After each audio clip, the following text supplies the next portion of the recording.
Hi, my name is Nishat. My piece began as an exercise in the Memoir workshop, and I decided to expand on it, and eventually it became a way for me to understand my father.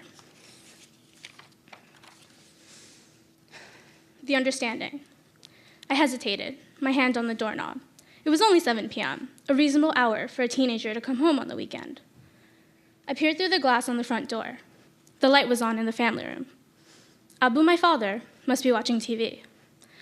I took a deep breath to fortify myself and tested the doorknob. It was unlocked. I wondered briefly if they had been expecting me for a while, or if they had heard my footsteps on the sidewalk and the front gate opening. Our gates were very squeaky. My brother Jawed came running down the stairs and asked, "Where were you?" I wanted to hit him over the head with my bag that weighed 5 pounds. He had ruined my escape to my bedroom. I gave my brother the death glare and looked towards the back of the house. Abu sat stoically, refusing to acknowledge me.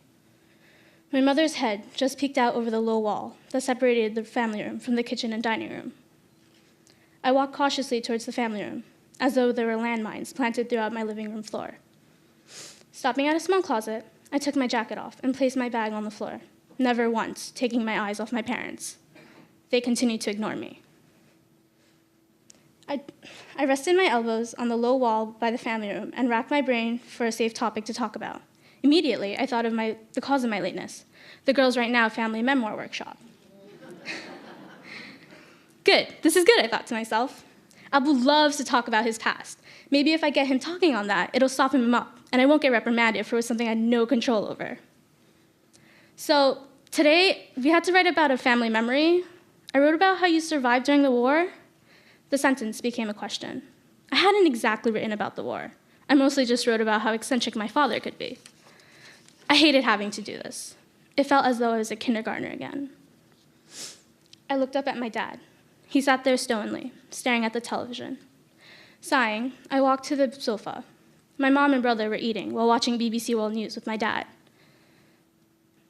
They at least acknowledged my existence. My younger brother even showed some curiosity by asking me about what I wrote. I temporarily let go of my revenge plans for him. As my brother read my work, the silence in the room filled my ears. After assuring my mother I wasn't going to get a brain tumor from missing dinner, I went upstairs. Lying atop my bed, I came to a reluctant epiphany. While my anger at my father was not entirely misplaced, he had acted out of protectiveness and fear for my future. My father's own future had been tentative while he had grown up, and he hadn't wanted that for me. I thought of the night I'd written about for my memoir piece. Now I realized why I chose to write about that moment. That night, I had woken with a start. Dazed, I rolled over in my bed and looked at my clock. It wasn't digital, so in my half asleep state, it took me a few minutes to figure out that it was 2 in. Strange, I thought. Why would I wake up now? I can sleep through a gun firing. My dad's snoring was just as bad.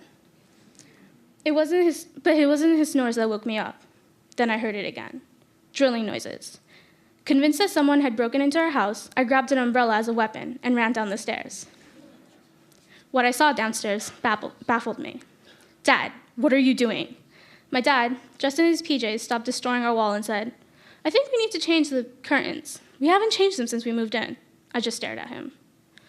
"Don't you think you should wait until daylight to do that?" My dad looked at me funny. "You know, when I was your age, we didn't have the luxury of daylight."